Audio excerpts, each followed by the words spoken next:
Hey guys, welcome back. Want to touch on a subject today that it kind of started. I probably did it to myself. I got a ton of emails, probably a dozen, after I had put the thing up in my community post. It was like a little meme joke about who had Marburg virus for July 2022. I thought it was funny.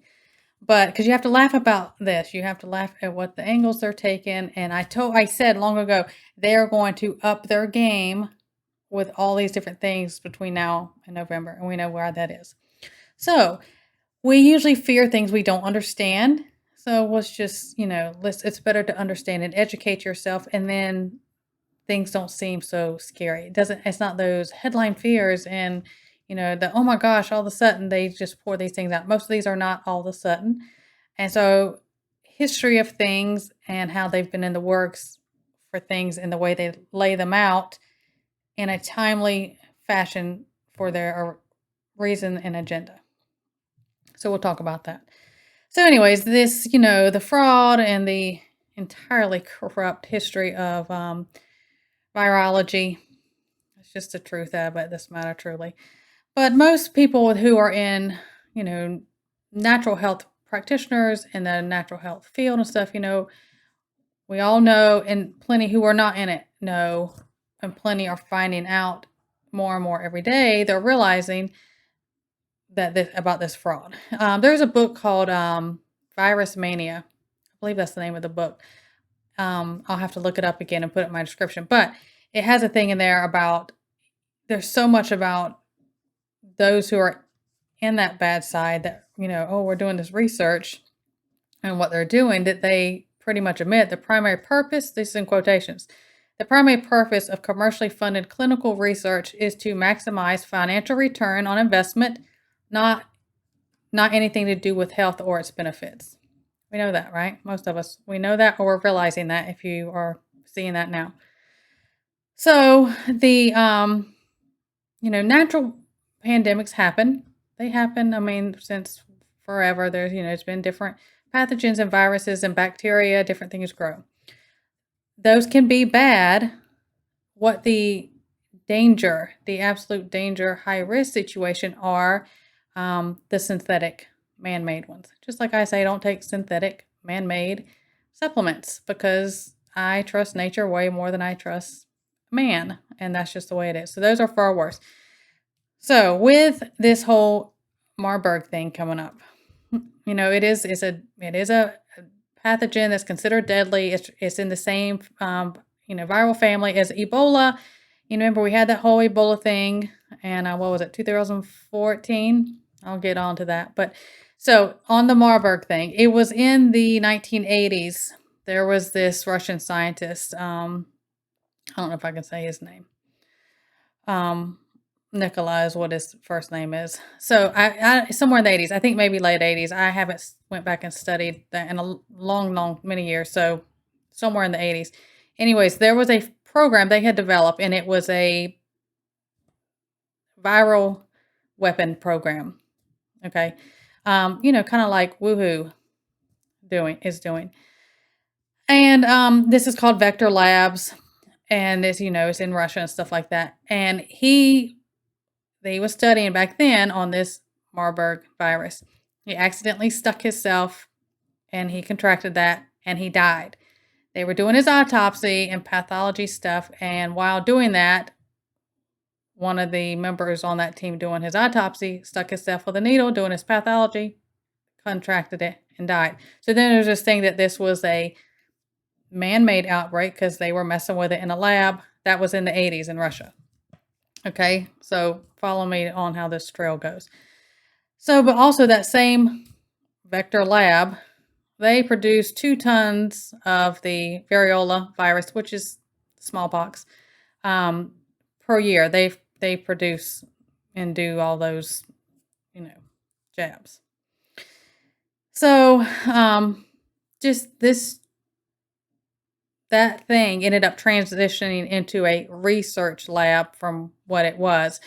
And in recent times, they are the ones, that same lab who was doing all this since the 80s, they are the ones that developed Russia's C19 jab, okay?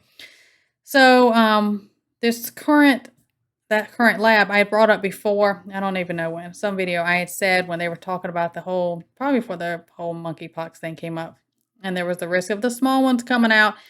That is the one of two labs that carry those live viruses in it.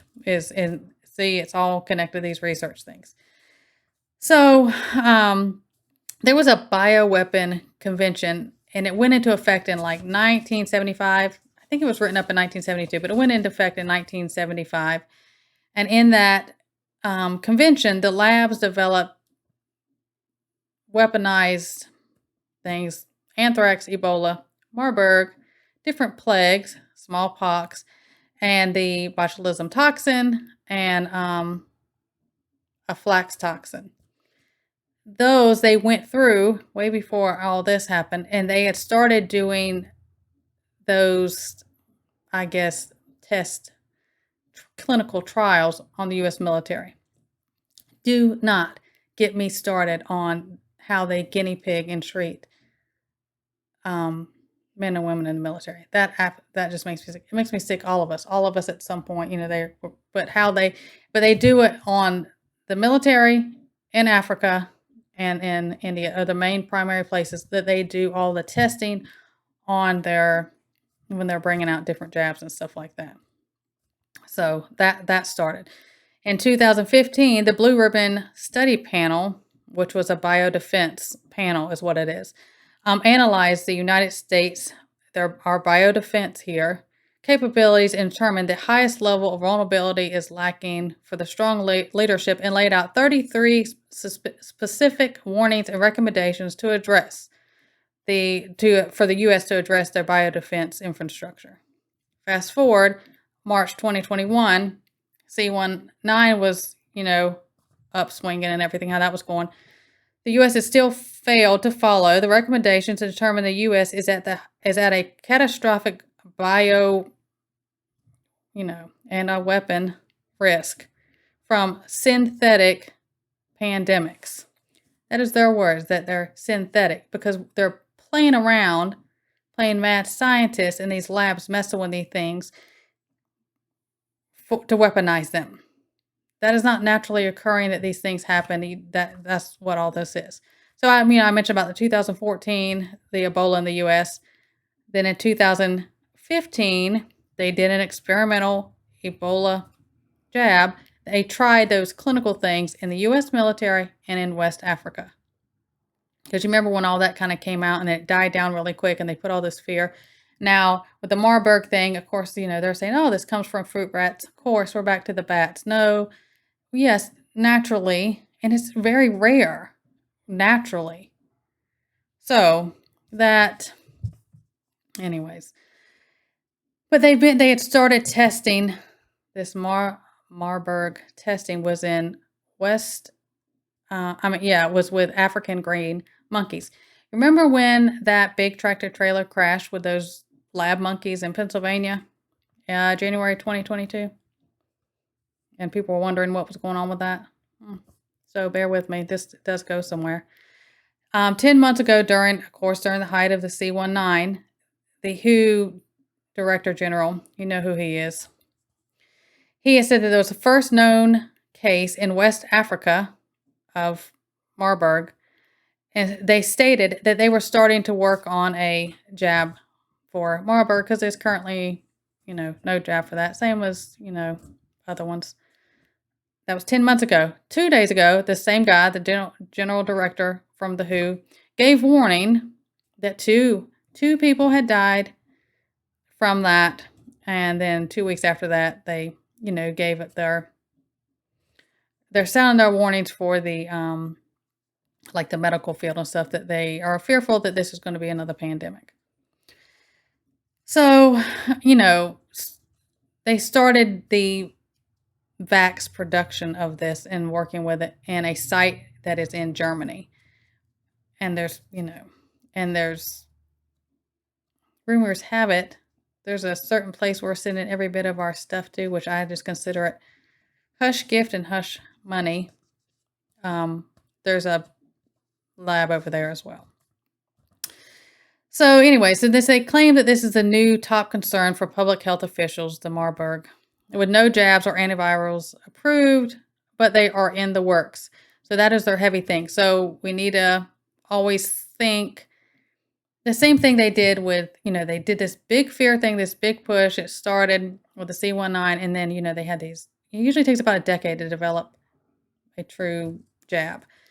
So we had the C19, we had that one very quickly, right? Rolled it out, everybody has to get it. They just did all this craziness with that. We know how that's going. And the fourth one's coming out soon. It's got to, right? Before November, we have to have that.